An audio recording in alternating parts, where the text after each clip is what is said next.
রাসূল সাল্লাল্লাহু আলাইহি সাল্লামের নবুয়তের প্রথম বর্ষে সূরা কলম নাজিল হয়।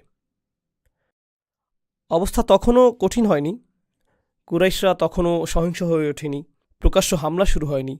অবস্থা তখনও এমন পরিমাণে আক্রমণাত্মক হয়নি যার কারণে রাসূল সাল্লাল্লাহু আলাইহি সাল্লামকে ঈমানদারদেরকে নিয়ে মদিনায় হিজরত করতে হবে। একসময় মক্কায় রাসূল সাল্লাল্লাহু আলাইহি সাল্লামের উদ্দেশ্যে একটি হত্যা চেষ্টাও হয়েছিল। কিন্তু এই সব কিছুর আগে প্রাথমিক যুগে নাজিলকৃত সূরাগুলোর একটি হল সূরা কলাম। যে আয়াতগুলো আমি পাঠ করলাম তা সূরা কলামের অন্তর্ভুক্ত। মক্কায় যে বিভিন্ন ধরনের শত্রুর সম্মুখীন হতে হবে, তো আল্লাহ এখানে রাসূল সাল্লাল্লাহু আলাইহি সাল্লামকে সেই বিষয়ে প্রস্তুত করেছেন। আমাদেরকে এখানে প্রথমত মক্কার শত্রু এবং মদিনার শত্রুর মধ্যে পার্থক্য উপলব্ধি করতে হবে। যদিও উভয় ক্ষেত্রেই শত্রু কুরাইশ, মদিনার শত্রুরাও কুরাইশ যারা আসবে যুদ্ধক্ষেত্রে, আর মক্কায়ও শত্রু কুরাইশ, কিন্তু যুদ্ধক্ষেত্রের শত্রু এবং আদর্শিক শত্রুর মাঝে পার্থক্য রয়েছে। মক্কি যুগের কুরাইশরা হল প্রথমত এবং প্রধানত আদর্শিক শত্রু। ইসলামের বার্তাটির বিরুদ্ধে রাসূল সাল্লাল্লাহু আলাইহি সাল্লামের মিশনটির বিরুদ্ধে তারা অপপ্রচারের মাধ্যমে লড়াই করার চেষ্টা করেছে। তারা এর বিরুদ্ধে মনস্তাত্ত্বিক লড়াই, বিশ্বাসগত লড়াই করার চেষ্টা করেছে।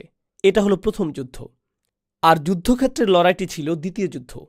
কোরআনের 2/3 কথা বলেছে প্রথম লড়াইটি নিয়ে। মক্কি সূরাগুলোর বিষয়বস্তু ছিল এই প্রথম লড়াই।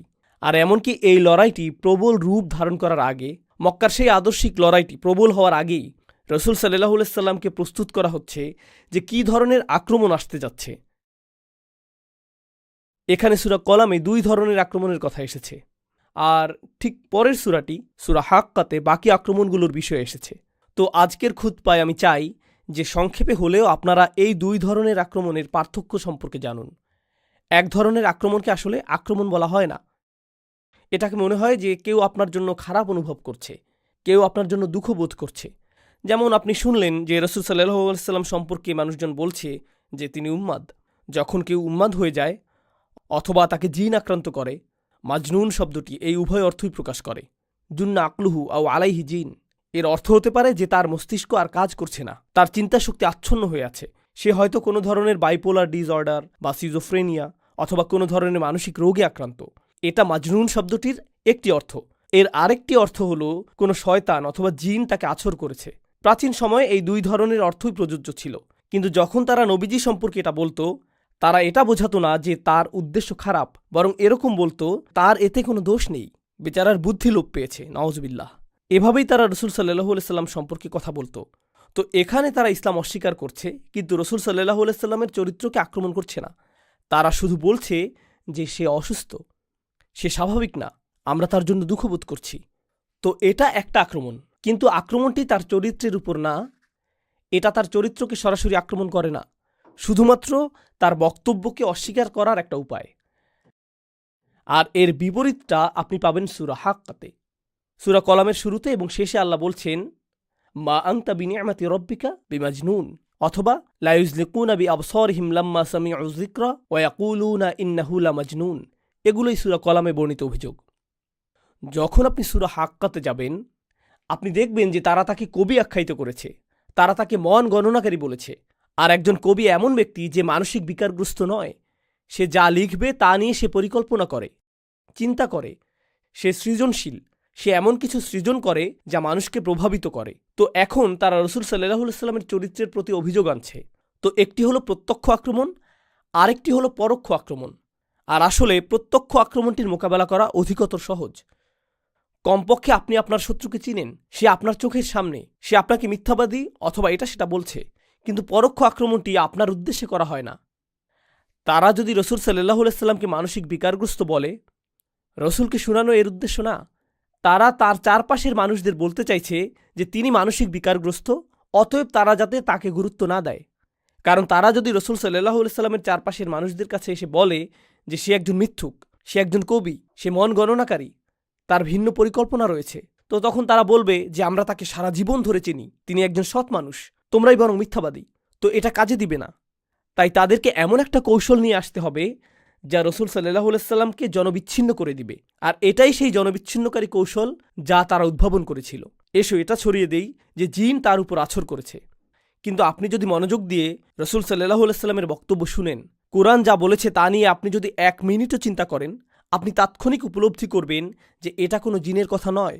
প্রকৃতপক্ষে এটা এতটাই শক্তিশালী যে জিনও জানে এটা কোনো জিনের বাণী নয়। এমনকি জিনেরা শুনেও বলেছে, ইন্না সামি'না কুরআনান আজাবা, আমরা আশ্চর্যজনক এক কোরআন শ্রবণ করেছি। তাই এই অভিযোগ কাজে আসবে না। কিন্তু উন্মুক্ত আক্রমণে যাওয়ার আগে দ্বিতীয় পর্যায়ের একটা গোপন আক্রমণ, আভ্যন্তরীণ আক্রমণ এসেছে, আর এই সূরাটি সেটাই প্রকাশ করেছে। দ্বিতীয় পর্যায়ের আক্রমণটি হলো, আপনি হয়তো আবুল আহাবের মতো ইসলামের দুশ্মনের কথা শুনেছেন। সে রসুল সাল্লাল্লাহু আলাইহি সাল্লামকে ঘৃণা করেছিল, যদিও সে ছিল তার নিকটাত্মীয়। যখন তার সন্তান মারা যান, সে তখন উল্লাস করেছিল, সে অভিশাপ দিত। তার বিরুদ্ধে আক্রমণে সে ছিল জঘন্য এবং কুরুচিপূর্ণ। অন্য আরেক ধরনের শত্রু ছিল আবু জাহেল, কিন্তু সে ছিল আবুল আহাবের তুলনায় বেশ ভিন্ন ধরনের। সেই বেশ ভিন্ন। আবু জাহেল নোংরা ভাষার ব্যবহার করত না। প্রকৃতপক্ষে আবু জাহেল বলেছিল, ইসলামের বিরোধিতা আমাদের এজন্য করা উচিত যে এটাই আমাদের দেশের জন্য, অথবা তখনকার প্রেক্ষাপটে আমাদের গোত্রের জন্য উত্তম। তার গোত্রের জন্য যা উত্তম তাই সে চেয়েছে। আর সে ভেবেছে যে নতুন এই ধর্ম এবং নতুন এই বার্তা হলো বর্তমান সমাজ ব্যবস্থার জন্য একটা হুমকি, আর আমাদের যা রয়েছে ইতিমধ্যেই তা সর্বোত্তম। তো আমাদের এর বিরোধিতা করতে হবে জাতীয় স্বার্থে। প্রকৃতপক্ষে সে তার নীতিতে এতটাই আপোষহীন এবং অকপট ছিল যে এক পর্যায়ে রসুল সাল্লাল্লাহু আলাইহি সাল্লাম ওমর অথবা আমরের মধ্যে একজনকে ইসলামের জন্য কবুলের দোয়া করেছিলেন। আমর হলো আবু জাহেল, আর আল্লাহ ওমর রাদিয়াল্লাহু তাআলা আনহুর দ্বারা সেই দোয়া কবুল করেছিলেন। কারণ এমনকি রসুল সাল্লাল্লাহু আলাইহি সাল্লামও আবু জাহেলের ব্যক্তিত্বের মাঝে শক্তিশালী কিছু গুণাবলী দেখতে পেয়েছিলেন। এমনকি এই দৃষ্টিকোণ থেকেও যে যদি সে শত্রুও হয়, কমপক্ষে সে তো গোপনে শত্রুতা করছে না, সে নানান ধরনের অভিযোগ নিয়ে লুকোচুরি খেলছে না। না, আমি ইসলামের বিরোধিতা করি, এই হলো আমার কারণ। আমরা এটা বলছি না যে তার কারণটি ভুল অথবা সঠিক, কিন্তু কমপক্ষে সে তার নিজের সাথে সৎ। তার ভিতরে যা রয়েছে বাইরেও তা প্রদর্শন করেছে। তার কুফুরিতে সে অকপট। এই শত্রুর মাঝেও এক ধরনের সততা রয়েছে। সে ছিল ব্যক্তিত্ব সম্পন্ন শত্রু, কিন্তু এরপর আরেক ধরনের শত্রু রয়েছে। প্রসঙ্গক্রমে আবু জাহেল সম্পর্কে আরেকটা বিষয় হলো, এমনকি আল্লাহ কোরআনে সর্বপ্রথম নাজিলকৃত সূরা অর্থাৎ সূরা আলাকে উল্লেখ করেছেন, আরাআইতা ইন কানা আলাল হুদা আও আমারা বিত্তাকওয়া। আপনি কি ভেবে দেখেছেন যে যদি সেই ব্যক্তি, এখানে আবু জাহেলের প্রতি ইঙ্গিত করা হয়েছে। আবু জাহেল সম্পর্কে আল্লাহ বলছেন, আপনি কি লক্ষ্য করেননি যে সে যদি সঠিক হেদায়েতের পথে চলত এবং তাকওয়ার নির্দেশ দিত? অর্থাৎ এমনকি আল্লাহও আবু জাহেলের মাঝে সম্ভাবনা লক্ষ্য করেছিলেন, এমনকি আল্লাহও তা লক্ষ্য করেছিলেন। তাই স্পষ্টতই নবীজিও তা লক্ষ্য করেছেন। কিন্তু তৃতীয় এক ধরনের শত্রু রয়েছে, আর এরাই সবচেয়ে ভয়ঙ্কর ধরনের শত্রু। তো আবুল আহাবের মতো শত্রু রয়েছে, আবু জাহেলের মতো শত্রু রয়েছে, আর এরা হলো আদর্শগত শত্রু। কিন্তু তৃতীয় ধরনের শত্রু হলো সবচেয়ে ভয়ঙ্কর শত্রু। কিভাবে আমরা জানতে পারি যে এরাই সবচেয়ে ভয়ঙ্কর শত্রু? এরা হলো উতবা ইবনে রাবিয়া অথবা ওয়ালিদ ইবনে মুগিরার মতো শত্রু। এই নামগুলো আপনাদের জন্য গুরুত্বপূর্ণ না, কিন্তু তাদের বৈশিষ্ট্যগুলো জেনে রাখা গুরুত্বপূর্ণ। তারা কেন এত ভয়ঙ্কর? কারণ একেবারে প্রথম দিকে রহিতে, প্রাথমিক সময়ে রহিতে আল্লাহ নবীজিকে এই তৃতীয় ধরনের শত্রুর ব্যাপারে সতর্ক করেছেন। এই লোকদের ব্যাপারে সতর্ক থাকবেন। কেন? কারণ তারা আপনার কাছে বন্ধু হিসেবে আসবে, আপনার কাছে শত্রু হিসেবে আসবে না। তারা আপনার সাথে হ্যান্ডশেক করতে আসবে। তারা এসে বলবে, যা ঘটে যাচ্ছে তার জন্য আমরা দুঃখ অনুভব করছি, আমি চাই যে তুমি নিরাপদে থাকো, আমি চাই না যে এটা ঘটুক, আমি তোমার পক্ষে রয়েছি। আল্লাহ বলেছেন, ফালা তুতিইল মুকাজ্জিবিন, কারো প্রভাবের বশবর্তী হয়ে যেও না। এই তআ বলতে শুধুমাত্র অনুসরণ বোঝায় না, অনেক অনুবাদ রয়েছে। মিথ্যুকদের অনুসরণ করবে না, কিন্তু আরবিতে এই তআ শুধু অনুসরণ না, আসলে আরবিতে তও অর্থ কোনো কিছুর প্রতি ঝুঁকে যাওয়া, আলমাইলু ইলা শাই। তো প্রভাবিত হইও না, কথা শোনো না, মনোযোগ দিও না। আপনি যখন যথেষ্ট সংখ্যকবার কোনো কিছু শুনতে থাকেন, এটা আপনাকে প্রভাবিত করতে শুরু করবে সচেতনভাবে অথবা অবচেতনভাবে। রসুল সাল্লাল্লাহু আলাইহি সাল্লামকে এটা বলা হয়েছে, এই লোকগুলো খুবই প্রভাব বিস্তারকারী। তাদের কাছ থেকে কোনো প্রভাবের শিকার হবেন না, তাদের কাছ থেকে কোনো কিছু নেবেন না। এরা হলো সম্পূর্ণ মুকাজ্জিবিন। মুকাজ্জিবিন অর্থ তারা মনে করে যে আপনি একজন মিথ্যাবাদী। তারা মুখ দিয়ে যা বলে তা গুরুত্বপূর্ণ না, যা তারা আসলেই মনে করে আপনি একজন মিথ্যাবাদী। আর তারা পৃথিবীকেও এটা দেখাতে চায় যে আপনি একজন মিথ্যাবাদী। এরপর আল্লাহ তাদের বৈশিষ্ট্যগুলো বর্ণনা করেছেন। আর আপনি যদি মক্কি সূরাগুলো অধ্যয়ন করেন, আপনি জানতে পারবেন যে আল্লাহর কিতাবে কাফেরদেরকে শুধু কাফিরই বলা হয়েছে, মুশরিকদেরকে শুধু মুশরিকই বলা হয়েছে, শত্রুদেরকে শত্রুই বলা হয়েছে। কিন্তু এই ব্যক্তি, এই চরিত্রটির অনেকগুলো বর্ণনা আল্লাহ প্রদান করেছেন। কোরআনে এরকমটা সচরাচর পাওয়া যায় না, খুবই কম। আর তিনি এটা একেবারে প্রাথমিক যুগের রহিতেই প্রদান করেছেন, যেন রসুল সাল্লাল্লাহু আলাইহি সাল্লাম এই লোকগুলোর সাথে সাক্ষাৎ করার আগেই এই বিষয়ে প্রস্তুত থাকতে পারেন। আপনি যখন উঁচু পর্যায়ের কোনো মিটিংয়ে যান, প্রথমে আপনার একটা ব্রিফিংয়ের প্রয়োজন হয়, তাই না? আপনি যদি কোনো আপোষ মীমাংসার জন্য যান, সেক্ষেত্রে প্রথমে আপনার একটা ব্রিফিংয়ের প্রয়োজন হয়। উদাহরণস্বরূপ, এখনকার সময়ে জাতিসংঘে অথবা কোনো যুদ্ধের আপোষ মীমাংসার ক্ষেত্রে আপনি প্রবেশ করার আগে আপনার টিম আপনাকে তথ্য প্রদান করবে যে এই মিটিংয়ে আপনার প্রতিপক্ষ কে রয়েছে। তারা সেই ব্যক্তির পূর্ব ইতিহাস প্রদান করবে, তার মনস্তত্ত্ব সম্পর্কে জানাবে, তারা আপনাকে বলবে যে কথা দিয়ে কিভাবে তাকে পরাস্ত করতে হবে, ইত্যাদি ইত্যাদি। আপনি যদি সচেতন রাজনীতিবিদ হন অথবা সচেতন আমলা হন অথবা সচেতন ব্যবসায়ী হলেও সেই কথোপকথনে প্রবেশের আগে আপনি যথাযথ প্রস্তুতি গ্রহণ করবেন। আদালতে প্রবেশের আগে আইনজীবীরাও একই কাজ করে থাকেন। খেলার ক্ষেত্রেও দলগুলো এটা করে থাকে, তাই না? তারা আগের খেলাগুলো পুনরায় দেখেন এবং প্রতিপক্ষের দুর্বলতাগুলো চিহ্নিত করেন। কোরআনের ক্ষেত্রে রসুল সাল্লাল্লাহু আলাইহি সাল্লামের জন্য সেরকম গোপনীয় কোনো কৌশল প্রদান করা হয়নি, বরং আল্লাহ প্রকাশ্যে ঘোষণা করেছেন যে এই ধরনের মানুষের মুখোমুখি আপনাকে হতে হবে। তো আলোচনার বাকি সময়ে আমি আপনাদের কাছে এই বৈশিষ্ট্যগুলো উল্লেখ করব, আর আমি চাই আপনারা উপলব্ধি করুন। আমি মনে করি আল্লাবিবু মিনাল ইশারাতি ইয়াফহামু, জ্ঞানী ব্যক্তির জন্য ইশারাই যথেষ্ট। আপনি নিজেই বুঝে নেবেন যে আমি কিসের উল্লেখ করেছি এবং কার কথা উল্লেখ করেছি আর কেন এটা এই সময়ে আমাদের জন্য প্রাসঙ্গিক। আল্লাহ বলেছেন, ফালা তুতিইল মুকাদ্দিবিন, প্রথমত অদ্দু লাউ তুদহিনু ফায়ুদহিনুন। তারা আসলেই আশা করে যে আপনি কিছুটা ছাড় দিবেন যাতে তারাও কিছুটা ছাড় দিতে পারে। তারা বলবে, দেখো আমরা জানি যে তোমাদের সাথে আমরা বেশ আক্রমণাত্মক হয়ে যাচ্ছি, কিন্তু আমরা চাই না এটা, তোমরাই আমাদেরকে এটা করতে বাধ্য করেছো। তোমরা যদি আমাদের সাথে কিছুটা কাজ করো, তোমরা যদি কিছুটা আপোষ মীমাংসা করো, তাহলে আমরা একটা উপায় বের করব। তো তাদের প্রথম কৌশল হলো এটা বলা যে তোমরাই তো ছাড় দিচ্ছ না, যা আমাদেরকে তোমাদের বিরুদ্ধে সহিংস হতে বাধ্য করছে। আমরা সমস্যা না, বরং তোমরাই হলে মূল সমস্যা, কারণ তোমরা তোমাদের অবস্থানে এত অনমনীয়, এত অনর। তোমরা তো আমাদের সাথে একত্রে কাজ করছো না, আমার সাথে একসাথে কাজ করো, আমাদেরকে কিছুটা দেখাও। আর রসুল সাল্লাল্লাহু আলাইহি সাল্লামের সময়ে তারা বলেছিল, তুমি কি আরেকটা সূরা আনতে পারো? আগের সূরাটি বেশ অপমানজনক। দেখো, আগের সূরাটির কারণে আমরা বেশ খারাপ বোধ করছি, বিশেষত আমাদের নেতারা। পরের সূরাতে আমাদের নেতাদের প্রশংসা করে কিছু কি বলতে পারবে? শুধু এটুকু বলবে যে তুমি তোমার পূর্ববর্তীদেরকেও ভালোবাসো, অথবা আমাদের সকলের উচিত নেতাদেরকেও সম্মান করা। ভালো কিছু কথা। আর আমরা এই আগ্রাসী গুন্ডাদের বলে দিব তারা যাতে তোমাদেরকে আর পথে ঘাটে আক্রমণ না করে। আমরা একত্রে একটা সমাধানে আসতে পারি। আমরা তোমাদেরকে চিনি, আমরা তোমাদেরকে পছন্দ করি, আমরা তোমাদেরকে এভাবে আক্রান্ত হতে দেখতে পারছি না। তো ওয়াদ্দু লাউ তুদহিনু ফায়ুদহিনুন ওয়ালা তুতি' কুল্লা হাল্লাফ। এমন কারো প্রভাবের বশবর্তী হয়েও না যে প্রতিশ্রুতির উপর প্রতিশ্রুতি, তার উপর প্রতিশ্রুতি দিতেই থাকে। হাল্লাফ অর্থ এমন কেউ যে অনেক বেশি শপথ করে। লক্ষ্য করুন, আপনি যদি সৎ মানুষ হন, তাহলে আপনি যেভাবে ব্যবসা করেন, আপনার ব্যবহার মানুষের সাথে যেমন, আর যেভাবে আপনি মানুষের সাথে কথা বলেন, সেটাই আপনার সততা প্রকাশের জন্য যথেষ্ট। আপনাকে আলাদাভাবে গিয়ে কাউকে রাজি করাতে হবে না। আল্লাহর শপথ, আমি সত্য কথা বলছি, আমি প্রতিজ্ঞা করছি। জানেন কেন আপনাকে এতবার শপথ নিতে হচ্ছে? কারণ আপনার চরিত্র আপনাকে সৎ প্রমাণ করতে পারছে না, তাই আপনাকে বড় গলায় কথা বলতে হচ্ছে, আপনাকে অনেক বেশি প্রতিজ্ঞা করতে হচ্ছে, আপনাকে টেবিলে হাত চাপড়াতে হচ্ছে নিজের বক্তব্য জানান দেওয়ার জন্য, নিজের আন্তরিকতা প্রদর্শন করার জন্য, অন্যের দুঃখে আপনি কতটা দুঃখী তা দেখানোর জন্য। আল্লাহ বলেছেন, এমন লোকদের ব্যাপারে সতর্ক থাকো যারা বেশি বেশি প্রতিজ্ঞা করে, হাল্লাফ। তারপর তিনি বলছেন মাহিন, ওয়ালা তুতি' কুল্লা হাল্লাফিম মাহিন। আরবিতে মাহান অর্থ হল আদ-দআফ। আরবিতে আমহানাহু অর্থ আসলে আদ-দআফাহু, অর্থাৎ কাউকে দুর্বল করে ফেলা। আল্লাহ বলছেন এই লোকগুলো যারা প্রচুর প্রতিজ্ঞা করে, তারা আসলে বিশ্বাস করে এমন মজবুত কিছু নেই, তাদের বিশ্বাসে তারা দুর্বল। তো তারা আপনার কাছে আসে এবং এই প্রতিজ্ঞাগুলো করে, কারণ কৌশলগত দিক থেকে এটাই তাদের জন্য সর্বোত্তম জিনিস। আগামীকাল যখন কৌশল পরিবর্তন হয়ে যাবে, তারা আপনাকে গতকালকের জমানো ময়লার মতো ছুঁড়ে ফেলে দিবে এবং অন্য কারো সাথে প্রতিজ্ঞা করবে। এর পরের দিন তারা আবার অন্য কারো কাছে গিয়ে প্রতিজ্ঞা করবে। তারা এমন কিছুকে ধরে রাখছে না যা তাদের কোনো চারিত্রিক বৈশিষ্ট্য, মূলনীতি অথবা আদর্শের মাঝে আটকে রাখছে। আপনি বলতে পারেন না যে না না না, এই জাতিগুলোর বা কুরাইশদের একটা সংস্কৃতি ছিল, বা কয়েক হাজার বছরের পুরনো, তাদের গোত্রীয় মূল্যবোধ ছিল যা তারা মেনে চলেছিল। এটা সত্য নয়। তারা এই মূল্যবোধগুলো মেনে চলে যতক্ষণ পর্যন্ত এই মূল্যবোধগুলো তাদেরকে কিছু সুবিধা প্রদান করে, ততক্ষণ পর্যন্তই তারা তাদের মূল্যবোধ নিয়ে গর্বিত অনুভব করে। যখনই সেই মূল্যবোধগুলো তাদের বিরুদ্ধে যায়, তারা আর সেগুলো পছন্দ করে না। লক্ষ্য করলে দেখবেন যে কুরাইশদের সাথে যা ঘটেছিল তা হলো, মক্কায় কেউ আক্রান্ত হতো না, এটা তাদের একটি নিয়ম ছিল। এটা হারামান আমিনান, এটা তাদের নিয়ম। একটি ক্ষেত্রেই তারা এই নিয়ম ভঙ্গ করতে প্রস্তুত হয়েছিল, আর তা হলো মুসলিমদের ক্ষেত্রে।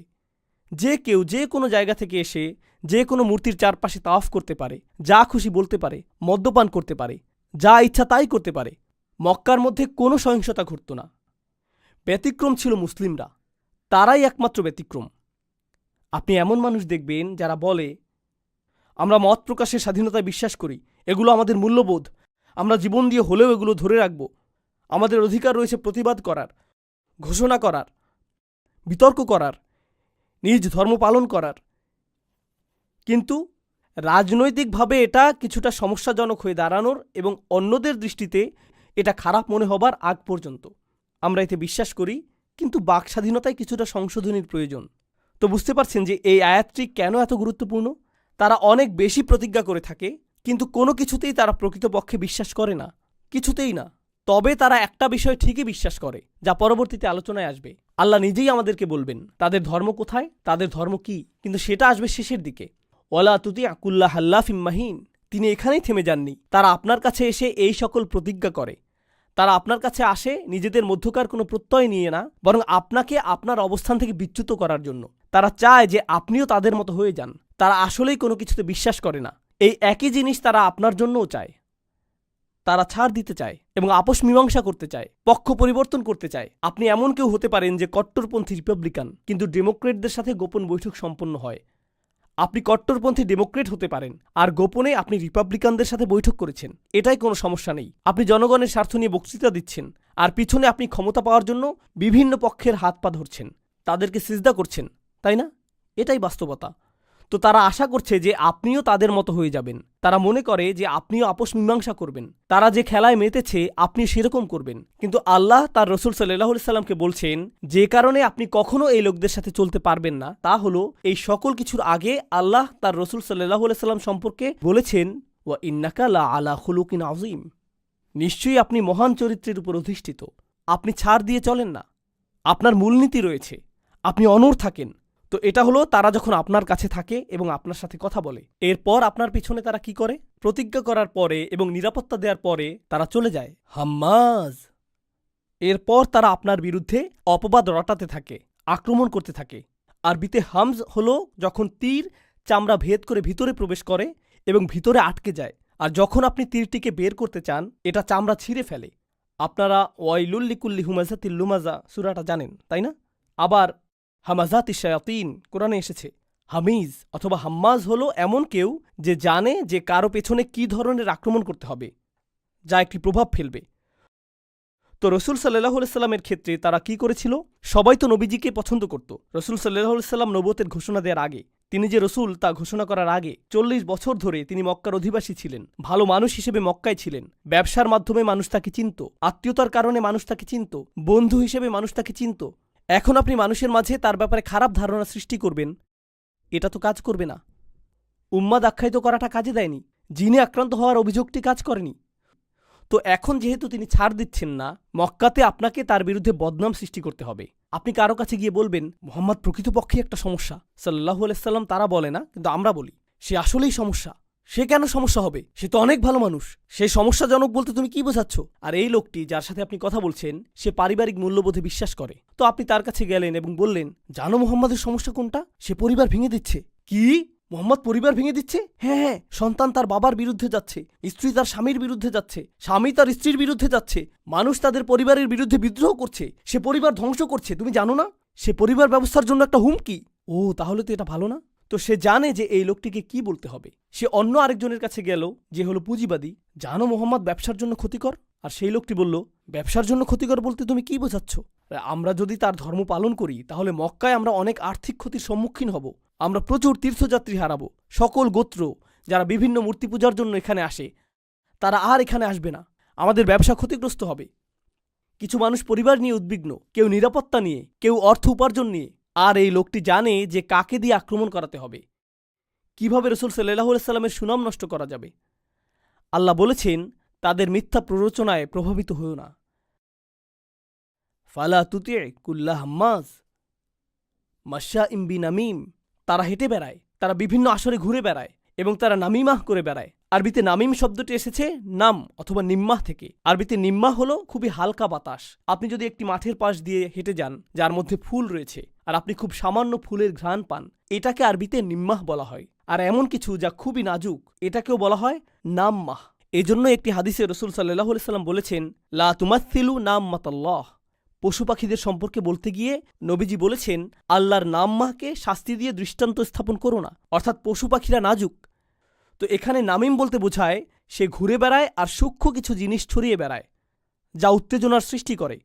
আপনার এমন বন্ধু থাকতে পারে অথবা কর্মস্থলে এমন মানুষ থাকতে পারে যারা সমস্যা সরাসরি সৃষ্টি করে না, তারা শুধু একটি বাক্য ছুড়ে দেয় এবং এরপর আগুন জ্বলে ওঠে, এরপর তারা সে স্থান ত্যাগ করে। এটাই হলো নামিম। আর সে এখানে কিছুটা আগুন জ্বালায়, কিছুটা আগুন ওখানে, আর কিছুটা সেখানে। আমি এই মন্ত্রীর সাথে সাক্ষাৎ করব, আমি সেই রেস্টুরেন্টে গিয়ে অমুক রাজনীতিবিদের জন্য অপেক্ষা করব। ও, আপনি এখানে কি করছেন? আপনার সাথে সাক্ষাৎ হয়ে ভালো লাগলো। সে কিন্তু এতটা সময় ধরে অপেক্ষা করেছিল শুধু একটি বাক্য প্রয়োগ করার জন্য। অন্য কেউ বিষয়টা খেয়ালও করবে না, যেটা প্রচ্ছন্ন অপপ্রচার। তো একটি হলো হাম্মাজ, উন্মুক্ত আক্রমণ, ঠিক সেই তীরের মতো যা বিদ্ধ করে। আরেকটা হলো মাশা বিনামিম, বিভিন্ন পক্ষের মাঝে উত্তেজনা সৃষ্টির জন্য ছোট ছোট বাক্য ছড়িয়ে ঘুরে বেড়ানো। এটা বেশ জঘন্য অপপ্রচারের কৌশল। যে এটা করছে সে তার কাজে বেশ দক্ষ। আর রসুল সাল্লাল্লাহু আলাইহি সাল্লাম যেহেতু অকপটভাবে তার দাওয়াতি কাজ করছেন, তার অগোচরে এই মানুষগুলোর নেটওয়ার্ক তার কাজকে নস্যাৎ করার চেষ্টায় রত, ফলে তার চিন্তিত হওয়ার কথা। আর আল্লাহ বলছেন, লা তুতি, এটা নিয়ে চিন্তা করবেন না। তারা যে খেলা খেলছে তা আমি আপনাকে বলে দিচ্ছি। ওয়ালা তুতি কুল্লা হাল্লাফিম মাহিন হাম্মাজিম মাশাইম বিনামিম। আর তাদের প্রকৃত অবস্থা আল্লাহ জানাচ্ছেন, মান্নাইল লিল খাইর মুতাদিন আথিম। তারা বলে বেড়ায় যে আমরা দেশের কল্যাণ কামনা করি, আমরা আমাদের জনগণের নিরাপত্তা নিশ্চিত করব, আমরা জাতীয় স্বার্থ রক্ষা করতে চাই। আল্লাহ বলেছেন, এই মানুষগুলোই তারা যারা ভালো যে কোনো কিছুকে বাধাগ্রস্ত করে। মান্নাইল লিল খাইর। আর তারা নিজেদের গণ্ডির মধ্যে সকল আইন ভঙ্গ করে, মুতাদ। আর তারা প্রতিনিয়ত পাপের মধ্যে আছে, প্রতিনিয়ত অন্যায়ের মধ্যে রয়েছে। এরা হলো সবচেয়ে খারাপ ধরনের মানুষ। মান্নাইল লিল খাইর মুতাদিন আথিম। একই সাথে এটা বর্ণনা করছে যে এই লোকগুলোর মনে অন্য কারো প্রতি শুভকামনা থাকে না, বরং তারা কল্যাণের ক্ষেত্রে বাধা হয়ে দাঁড়ায়। তারা কোনো ধরনের কল্যাণের প্রসার ঘটতে দেয় না। আর এই সবগুলো উল্লেখ করে আল্লাহ বলছেন, উতুল্লিন বাদা যালিকা জানিম। আরবিতে উতলা হলো একটা জমি যা কেটে ফেলা হয়েছে অথবা খুঁড়ে ফেলা হয়েছে। আপনার উঠোনে যদি পুকুর তৈরির জন্য একটা গর্ত খুঁড়েন, তখন একপাশে মাটি স্তূপ করে রাখা হয়। এখন এই যে মাটিগুলো জমির মাটি থেকে আলাদা করা হয়েছে, এটাই উতলা। একজন ব্যক্তি যে উতুল, সে নিজেকে অন্য সকলের চেয়ে আলাদা মনে করে। অন্য সকলে হলো কীটপতঙ্গ এবং পশু, কীটপতঙ্গ এবং পশু। অন্য সকলে হলো শুধু সংখ্যা এবং পরিসংখ্যান। গুরুত্বপূর্ণ বিষয় হলাম আমি এবং আমার আশেপাশের মানুষজন। এগুলোই গুরুত্বপূর্ণ। অন্য সকলের সাথে যা ঘটার ঘটবে। আর শেষ অংশে আল্লাহ বড় ধরনের একটা অপমান করেছেন, বাদা যালিকা জানিম। সর্বশেষ যে অপমান আল্লাহ করেছেন তা হলো এই সকল বৈশিষ্ট্য ছাড়াও সেই ব্যক্তিটি জানিম। আরবিতে জানাম হলো এমন ব্যক্তি যে দাবি করে যে সে একটি গোত্রের অন্তর্ভুক্ত, কিন্তু প্রকৃতপক্ষে সে সেই গোত্রের অন্তর্ভুক্ত নয়, অথবা সে অবৈধ সন্তান, অর্থাৎ বিবাহ বহির্ভূত সম্পর্ক থেকে যার জন্ম। এরকম ব্যক্তিকে তারা বলতো জানিম। ইদ্দা আন্নাহু মিন কওম লাইসা মিনহুম হাযা হুয়া জানিম। তো সে দাবি করছে যে সে একটি গোত্রের অন্তর্ভুক্ত, কিন্তু সে আসলে তা নয়। আল্লাহ এই শব্দটি ব্যবহার করে এই ব্যক্তিটিকে বর্ণনা করেছেন যার কোনো আনুগত্য নেই, এমনকি তার গোত্রের প্রতিও, এমনকি তার পরিবারের প্রতিও তার নিজে ছাড়া অন্য কারো প্রতি আনুগত্য নেই। সে চূড়ান্তভাবে নোংরা একজন রাজনীতিবিদ, বক্তব্যে খুবই পারদর্শী, অপপ্রচারে খুবই পারদর্শী, কৌশলে সিদ্ধহস্ত, কোনো কল্যাণের প্রসার রোধে প্রতিজ্ঞাবদ্ধ, আর নিজে ছাড়া অন্য সকলের প্রতি আনুগত্যহীন। উতুল্লিন বাদা যালিকা জানিম। এই সব কিছুর পরেও তার কেন প্রভাব রয়েছে? সে যদি এতই জঘন্য মানুষ হয়ে থাকে, এরকম মানুষের কেন প্রভাব রয়েছে? আনকানা যা মালিন ওয়া বানিন। তার অর্থ এবং লোকবল রয়েছে, এটাই তার আদর্শ, অর্থ সম্পদ। আর আগের দিনে বানিন হলো আপনার লোকবল, তারা হলো আপনার সহযোগী। গোত্রগত বিবেচনায় বানিন হলো আপনার সেনাবাহিনী। যেমন প্রাচীন সময়ে ইয়াকুব আলাইহিসসালামের সন্তানেরা নিজেদেরকে উসবাহ বলে আখ্যায়িত করেছিল, তাই না? নাহনু উসবাহ, কারণ তারা গৃহের সেনাবাহিনী, তারাই গৃহের নিরাপত্তারক্ষী। আধুনিক সময়ে বানিন অর্থ শুধু এটা না যে আপনার সন্তান সন্ততি রয়েছে। আধুনিক সময়ে বানিন হলো আপনি সামরিক শক্তির অধিকারী, পারমাণবিক শক্তির অধিকারী, ট্যাঙ্কের অধিকারী, আয়রন ডোমের অধিকারী। এগুলো আপনার বানিন। আর আপনার অর্থসংস্থানকারী উৎসও রয়েছে। আনকানা দা মালিন ওয়া বানিন, শক্তির অধিকারী, অর্থের অধিকারী। অর্থ থাকলে সত্যও আপনার সাথে থাকবে। এটা আল্লাহর মূল্যায়ন সেই ধরনের মানুষ সম্পর্কে রসুল সাল্লাল্লাহু আলাইহি ওয়াসাল্লামকে যাদের মোকাবেলা করতে হবে। কিন্তু কোরআনের বিচক্ষণতা হলো আল্লাহ বলেননি যে উতবা ইবনে রাবিয়া থেকে সতর্ক থেকো, ওয়ালিদ ইবনে মুগিরা থেকে সতর্ক থাকো। না না না, কুল্লা হাল্লাফিম মাহিন। কুল্লা অর্থ এরকম প্রত্যেক ব্যক্তি থেকে যে এটা এটা এটা করে। আর সূরা কলামের শুরুতে এই বৈশিষ্ট্যগুলোর উল্লেখ করে আল্লাহ গোটা বিশ্বের মুসলিমদেরকে প্রস্তুত করেছেন নোংরা রাজনীতিবিদদের সম্পর্কে এবং তাদের নোংরা কৌশলগুলো সম্পর্কে, যা সামনে এসে তারা তাদের আনুগত্য প্রদর্শন করে। তাদের কোনো ধর্ম নেই একমাত্র অর্থ এবং ক্ষমতা ছাড়া। এছাড়া কোনো ধর্ম নেই। সেই প্রভাবের বশবর্তী হবেন না, নিজেদের অবস্থানে মজবুত থাকুন। এই বার্তাটি সূরার শুরুতে আল্লাহ রসুল সাল্লাল্লাহু আলাইহি সাল্লাম সম্পর্কে প্রদান করেছেন। শেষ একটি বিষয় আপনাদের বলবো যা অবাক করার মতো। কোরআন তখনও মক্কায় ছড়িয়ে পড়েনি। রসুল সাল্লাল্লাহু আলাইহি সাল্লামের উপর নাজিলকৃত প্রথম 5টি ওহীর একটি সম্ভবত সূরা কলাম। এটি একেবারে শুরুর দিকের প্রাথমিক ওহীগুলোর একটি। এটা থেকে মনে হয় যে তিনি ইতিমধ্যেই আদর্শিক লড়াইয়ে জড়িয়ে পড়েছেন, কিন্তু না। এখানে রসুল সাল্লাল্লাহু আলাইহি সাল্লামকে প্রস্তুত করা হচ্ছে, আর এখানে শত্রুদেরকেও জানান দেয়া হচ্ছে যে তোমরা মনে করেছো যে তোমরা যা করো তা ঘরের ভিতরেই আবদ্ধ থাকবে, আর এই সম্পর্কে আল্লাহ কিছু জানেন না। আল্লাহ জানেন এবং তিনি তার রসুলকেও জানিয়ে দিয়েছেন আল্লাহর কাছে গোপন কিছুই নেই, তোমরা প্রকাশিত হয়ে গিয়েছ। এই লোকগুলো সর্বোচ্চ চেষ্টা করে তাদের কৃতকর্ম গোপন রাখার জন্য। এজন্যই তারা হেল্প করতে থাকে, বারবার প্রতিজ্ঞা করতে থাকে। তাদের গোটা প্রচারণার উদ্দেশ্যই হলো তাদের কৃতকর্ম গোপন রাখা, নিজেদের হাতকে সরাসরি রক্তে রঞ্জিত না করা, জঘন্য কাজগুলো অন্য কাউকে দিয়ে করিয়ে নেয়া। এই জন্যই তারা নামিমাহ করে বেড়ায়। আর আল্লাহ কি করলেন? আল্লাহ তাদের প্রতি আঙ্গুলি নির্দেশ করে দেখিয়ে দিলেন। তিনি সকল আবরণ, সকল অপপ্রচার, সকল ধূম্রজাল দূর করে দিলেন, যার পেছনে তারা লুকিয়ে থাকত। এটাই আল্লাহর কিতাবের শক্তিমাত্রা, যে এটা শয়তান এবং শয়তানের বাহিনীর কৌশলকে এমনভাবে প্রকাশিত করে দেয় যা শুধু আল্লাহর পক্ষেই সম্ভব। আল্লাহ আমাদেরকে সত্যের পথে দৃঢ় থাকার সামর্থ্য দান করুন, আমাদেরকে ব্যক্তিগতভাবে এবং উম্মাহ হিসেবে রক্ষা করুন, যাতে আমরা কখনোই এখানে বর্ণিত মানুষগুলোর চক্রান্তর জালে আটকা না পড়ি। বারাকাল্লাহু লি ওয়া লাকুম ফিল কুরআনিল হাকিম ওয়া নাফা'নি ওয়া ইয়্যাকুম বিল আয়াতি ওয়া যিকরিল হাকিম।